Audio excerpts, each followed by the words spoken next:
Hola, soy Alfredo Bullard y esto es Políticamente Incorrecto. Hoy día vamos a hablar de algo que está en boca de todo el mundo todo el tiempo, la democracia. ¿Usted está contento con cómo funciona la democracia? ¿Se siente contento o satisfecho con las personas que son elegidas para gobernarnos? Vamos a conversar justamente sobre eso. Y quiero comenzar contando una anécdota. Dice que dos economistas se encontraron en la cola de la votación en una elección determinada y se vieron y ambos se avergonzaron mutuamente de encontrarse ahí. Uno le preguntó al otro, ¿qué haces aquí? Y el otro le contestó, he venido a acompañar a mi esposa. Y el otro, ¿y tú qué haces aquí? No, yo también he venido a acompañar a mi esposa. Claramente no sabían cómo explicar estar ahí. Habían ido a votar. Lo que ocurre es que los economistas saben, o los buenos economistas saben, que ir a votar ahí donde las elecciones son voluntarias, es decir, no hay una multa por votar, no es muy racional. No parece reflejar una conducta lógica. Parecería que los beneficios de votar no están justificados por los costos de ir a votar. Y eso genera un dilema interesante. ¿Por qué la gente va a votar en un sistema que no les satisface realmente y que no les genera los beneficios que esperan tener del sistema? Y esto lo vamos a ver en unos momentos con más detalle, pero vamos a ver que los beneficios de votar son reducidos en relación a cuánto nos cuesta ir a votar y sobre todo cuánto nos cuesta ir a votar bien. Por un lado, ir a votar tiene una serie de costos, ir a votar, el hecho de trasladarse al lugar de votación, pero eso no es todo, hay que enterarse de quiénes son los candidatos, hay que comparar programas políticos, hay que programar programas económicos, hacer una evaluación comparada de todos ellos y decidir cuál candidato o cuáles candidatos de todos los que tenemos que votar es el mejor o son los mejores. Y eso contrasta con cuál es el beneficio de votar bien. Si ustedes se dan cuenta, votar bien, votar correctamente, solo es relevante en una situación, en aquellas elecciones que se definen por un solo voto. En todas las demás elecciones, mi voto es irrelevante. ¿Por qué? Porque si saco mi voto, la elección sigue manteniendo el mismo resultado. Casi no tenemos ningún peso en el resultado electoral. Y sin embargo, vamos a votar. En este programa vamos a explicar este proceso. ¿Por qué la gente va a votar? ¿Qué es lo que lo motiva a votar? ¿Y por qué estamos tan desilusionados de los procesos democráticos? Que muchas veces en las encuestas decimos que es el mejor sistema de gobierno, pero en la comida, en el café, en el pasillo decimos es un sistema que no nos es satisfactorio, que criticamos continuamente y que implícitamente quisiéramos cambiar. Vamos a una pausa y regresamos con Políticamente Incorrecto.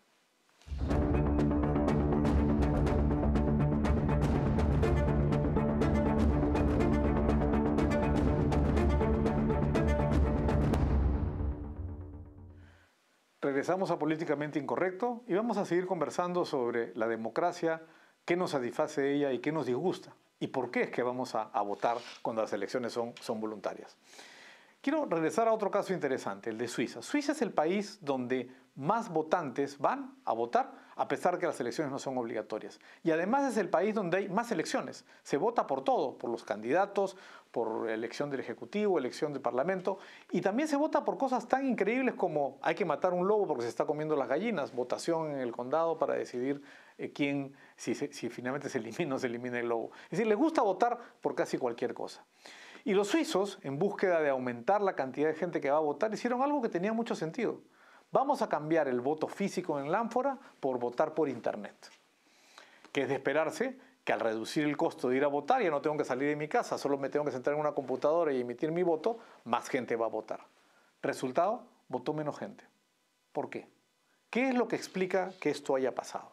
Y eso tiene mucho que ver con por qué la gente va a votar. ¿Qué explica?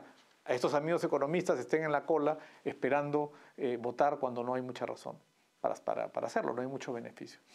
La gente va a votar de manera similar porque va al fútbol a ver un partido. Uno podría decir que es mucho más cómodo sentarse en su casa, prender la televisión, poder ver las repeticiones, escuchar la narración, conversar con sus amigos en voz alta, a desplazarse al estadio, correr el riesgo de que por ahí unos hooligans nos ataquen, perdernos de repente el gol si estamos distraídos, etc. Sin embargo, la gente va masivamente a los estadios. Hay algo en ir a los estadios que atrae a las personas al fútbol. Algo similar sucede en los procesos políticos. Las personas, aparentemente, el ejemplo de Suiza lo demostraría, quieren ir a votar porque sienten que participan en algo. No quizás porque su voto sea muy relevante. El espectador que va a espectar un partido influye muy poco en el resultado, como el votante influye muy poco en el resultado de las elecciones, y sin embargo va a votar, o el hincha de fútbol va a la cancha a ver a su equipo.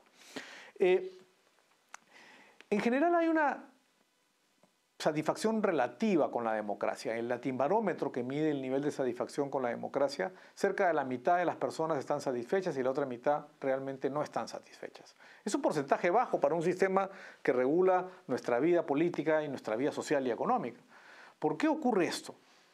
Y aquí quiero regresar a mi ejemplo de los dos economistas que se encuentran en la cola y qué pasa por su cabeza cuando deciden explicar o avergonzarse y tratar de explicar por qué están ahí.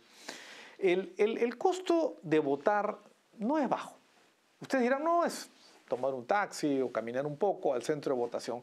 Sí, eso es parte del costo, el tiempo que se pierde yendo a votar, pero no es el único relevante. Para votar bien hay que estar bien informado.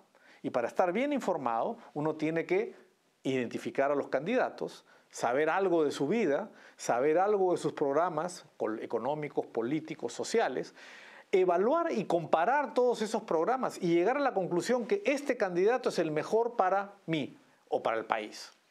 Eso es un proceso muy costoso. Les pregunto, ¿cuántos de ustedes lo han hecho? ¿Cuántos de ustedes se han sentado a mirar todos los programas? ¿Cuántos de ustedes han visto los CVs de todos los candidatos? ¿Cuántos de ustedes han hecho un cuadro, un Excel para comparar las ventajas y desventajas de lo que ofrece cada uno de ellos y finalmente escoger a su candidato de esa manera? No lo hacemos así. Lo hacemos de una manera bastante superficial, ¿no? Cambiamos opiniones. Una buena parte de los votantes deciden su voto en la cola. Es decir, ni siquiera han hecho la evaluación previa, preguntan por quién va a votar, le preguntan a los parientes o a los amigos y se guían por información bastante incompleta. Porque el costo de obtener la información es alto. Recuerden, ustedes tienen muchas cosas que hacer todos los días. Tienen que ir al trabajo, atender a su familia, divertirse, ir al cine, desarrollar actividades culturales. Todas ellas posiblemente les reditúan mejores beneficios o mayores beneficios que estar analizando quién es el mejor candidato. Y regreso nuevamente a cuál es la alternativa. La alternativa es ir a votar por alguien que conozco bien. Pero como me cuesta conocerlo bien, decido no votar de la manera adecuada o informada y dedicar mi tiempo a hacer todas estas cosas que hacemos todos los días. Nos da flojera hacer. Esto es lo que en economía se llaman votantes, que los votantes son ignorantes racionales. Y ojo que la palabra ignorante no es despectiva, tiene cierta lógica ser ignorante. Ustedes pasan todo el tiempo por situaciones en las cuales han decidido ser ignorantes de ciertas cosas. Por ejemplo, ustedes son abogados, médicos, carpinteros, han decidido conocer alguna actividad, han decidido ser ignorantes en todas las demás actividades o saber muy poco de ellas. Y se dedican a una. ¿Es eso malo? No, es parte de la especialización del trabajo, tiene que ver con que uno no tiene tiempo para aprender de todo. Los todistas usualmente en el mundo moderno tienen poco éxito, necesita uno especializarse en algo, y entonces uno decide ser ignorante de manera racional, está pensado, es razonable hacerlo así, en una actividad o en una o dos actividades, y decide ser ignorante en todo lo demás. Y es lógico que sea así. Así utilizo mejor mi tiempo y lo uso de una manera más eficiente. Les pongo otro ejemplo. Usted va al supermercado y tiene que escoger cuál es el mejor detergente. ¿Cuántos de ustedes se leen todas las etiquetas para comparar cuál es el mejor? Muy pocos. Casi nadie lo hace. ¿Y cuántos de ustedes toman muestras de detergente para llevarlo a un laboratorio y decir cuál es el que realmente lava más blanco? Uno no compra en el mercado de esa manera. Uno experimenta, compra, prueba, va viendo y va descubriendo de esa manera cuál es el mejor. Pero uno es ignorante racionalmente. Porque pasarme el tiempo en el mercado haciendo todos esos análisis me perdería la posibilidad de hacer todo el resto de mis actividades. Entonces decido tener poca información para tomar ese tipo de decisiones. Imagínense ahora esto en la política. ¿Cuánto tiempo debo dedicar en enterarme la calidad de los candidatos y sus programas cuando tengo tantas otras cosas que hacer en mi vida? Muy pocas. Nos interesa la política, pero nos interesa un poco de lejos. La vemos de lejos, pero no entramos a los detalles. Y a la hora de votar, ignoramos toda esta información que puede ser relevante para elegir a un buen candidato. Esto convierte el voto en un acto poco reflexivo, ¿no? Poco profundo, ¿no? Donde además no se entiende muchas veces sobre qué estamos votando. Y esto crea un espacio muy amplio para algo que está muy de moda, que llamamos el populismo. Claro, con ignorantes racionales, que no les interesa mucha información, piezas de información sencillas, directas y fáciles de entender son rápidamente captadas. De la misma manera como ciertos candidatos cuyas habilidades políticas desconocemos, pero conocemos en otro ámbito, como un artista, un futbolista, un cómico o en el Perú, por ejemplo, se eligen muchas voleibolistas, porque Perú fue muy famoso en una época jugando vóley, al Congreso. ¿Por qué? Porque el costo de conocer a alguien bueno políticamente es muy alto. Entonces preferimos escoger simplemente a alguien que conocemos. O alguien que nos plantea un programa que nos suena lógico, que nos parece bien, que nos genera emociones, pero que sin embargo es muy poco efectivo o dice muy poco de lo que realmente se va a hacer. Vamos a una pausa y regresamos con Políticamente Incorrecto.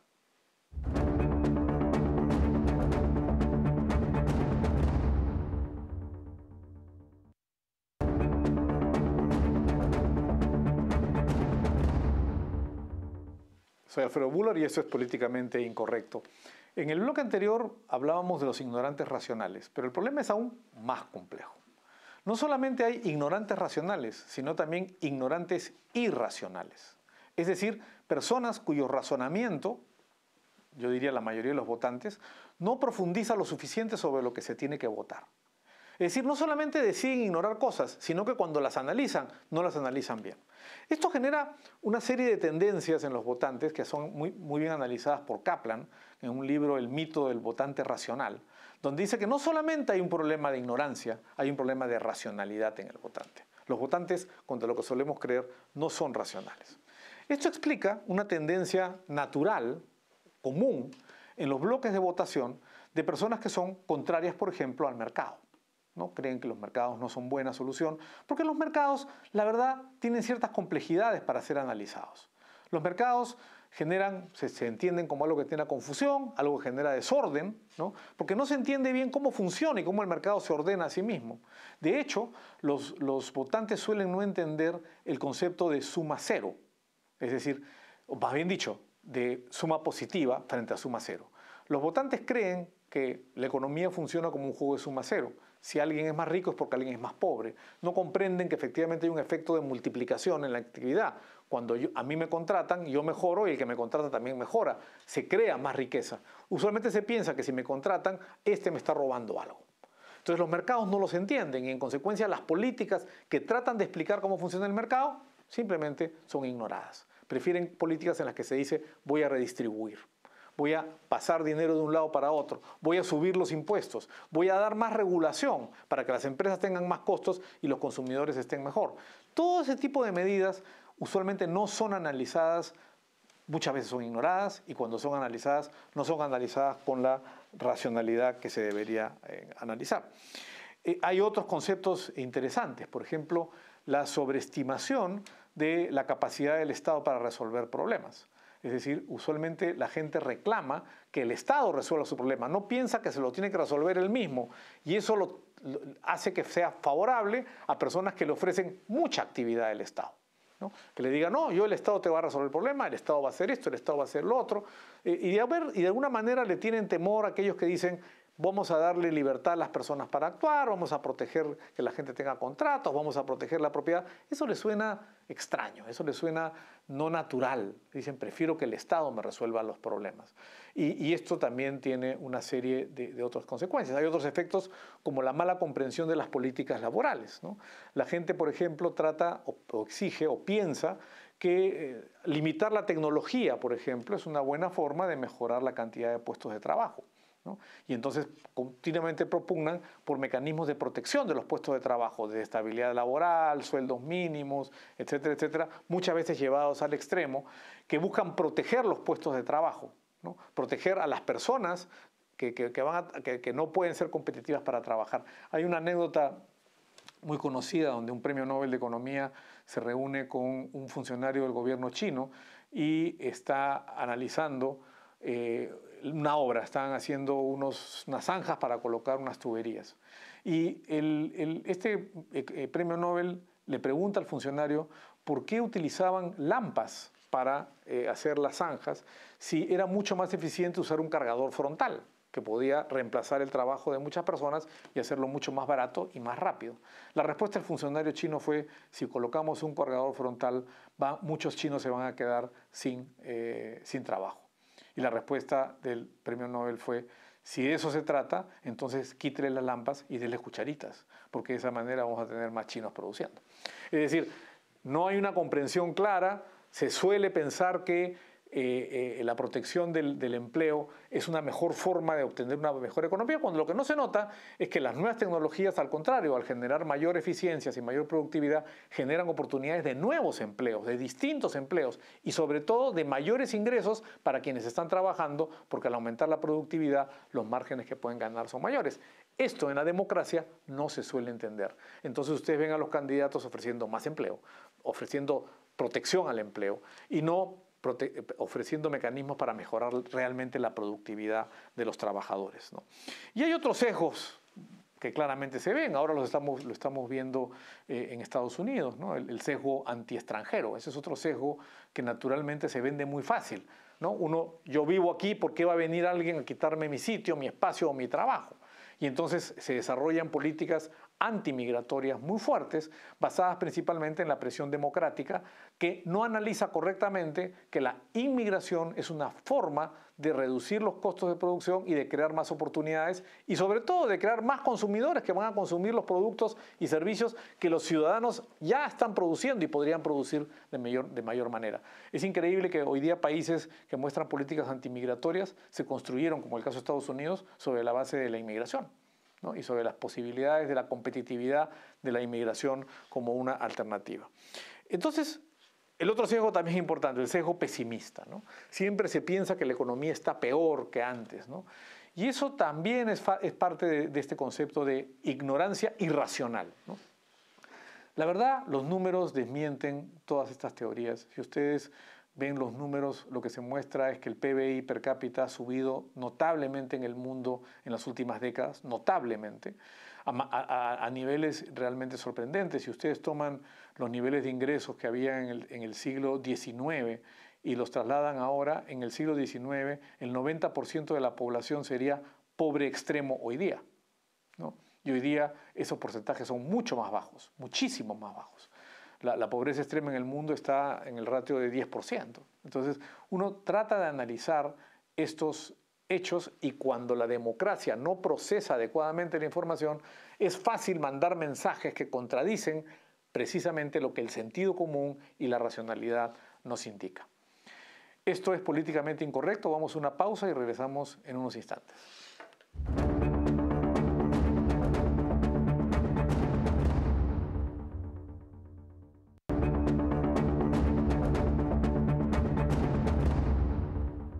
Soy Alfredo Bular y esto es políticamente incorrecto. Ustedes habrán pensado, escuchando los anteriores bloques del programa, que estoy propugnando que la democracia debe desaparecer. No, ese no es el punto. El punto es que la democracia tiene muchas fallas y necesitamos perfeccionarla para que funcione mejor. La democracia es un sistema imperfecto, pero es, como decía Churchill, el mejor que conocemos. Y de alguna manera tiene como mérito principal crear algún nivel de control de poder.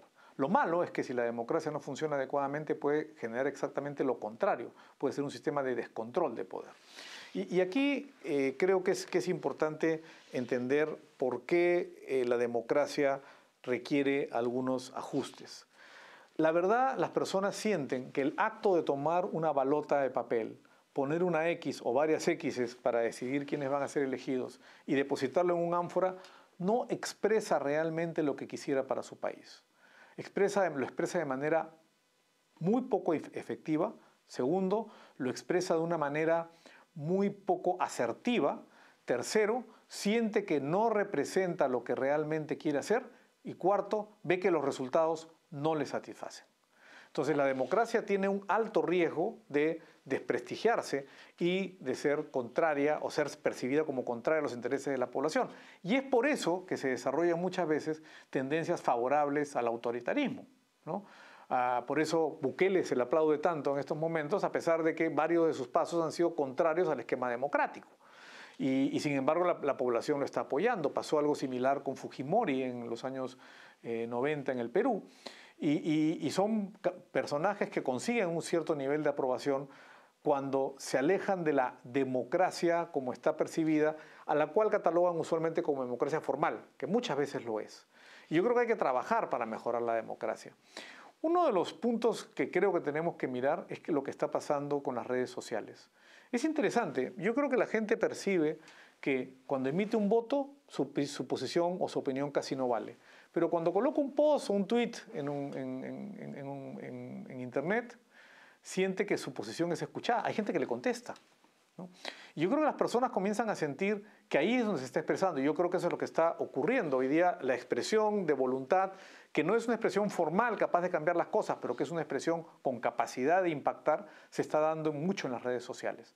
Estas discusiones en los últimos años sobre cuándo un gobierno tiene o no la facultad de intervenir en las redes sociales y todas las tentaciones que hay para presionar a las redes sociales para que éstas tomen ciertas posturas anti o a favor de ciertas cosas, que van desde el control del fake news a el control de ciertos mensajes de odio que son catalogados de cierta manera y que reducen la capacidad de expresarse, son, creo, expresión de esto. Los políticos están detectando que convencer a los electores para que metan un papel en un ánfora no es suficiente. Necesitan tener un control en algo más. Y parece que las redes sociales nos están planteando un reto a cómo funciona la democracia y cómo los mensajes de la democracia son percibidos por la población. Moraleja, creo que la democracia no funciona como debería funcionar. Sin embargo, es un sistema que requiere ser perfeccionado y tenemos que tener en cuenta que a pesar de que los votantes pueden ser ignorantes o irracionales al momento de formular sus votos, es una mejor alternativa que el control autoritario de una sola persona que no nos da la posibilidad de expresarnos adecuadamente. Esto fue Políticamente Incorrecto y nos vemos en el próximo programa.